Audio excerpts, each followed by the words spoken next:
नमस्कार आत्मवंदन. आज आपण जाणून घेणार आहोत नवरात्रीतील घटामध्ये स्थापन केलेल्या काळ्या मातीमध्ये आपण 9 प्रकारचे धान्य टाकतो.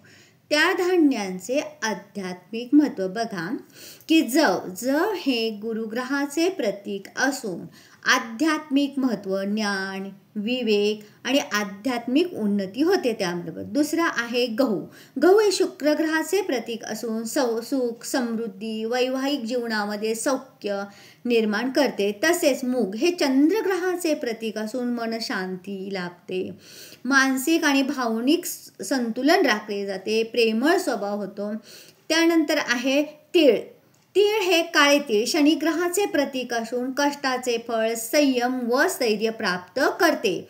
मसूर हे मंगळ ग्रहाचे प्रतीक असून धैर्य, आत्मविश्वास आणि संकटांवर मात करण्याची शक्ती मिळते. चणा म्हणजेच हरभरे हे बुध ग्रहाचे प्रतीक असून बुद्धिमत्ता, संवाद कौशल्य, आरोग्य निर्माण करते. तसेच काळे उडीद हे राहू ग्रहाचे प्रतीक असून आपल्या जीवनात जे अडथळे होतात ते दूर केले जातात, नकारात्मक ऊर्जा दूर केली जाते.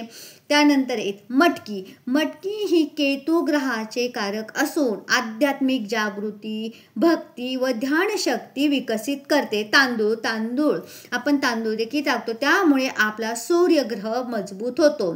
तेज, आरोग्य, आयुष्य यांना ऊर्जा प्रदान केली जाते. त्यामुळे आपल्या जीवनामध्ये ह्या 9 दिवसामध्ये घटात स्थापन केलेली जी आपण धान्ये ती जशी वाढतात, उगवतात, त्याप्रमाणे त्या ग्रहांचे आशीर्वाद आपल्याला प्राप्त होतात.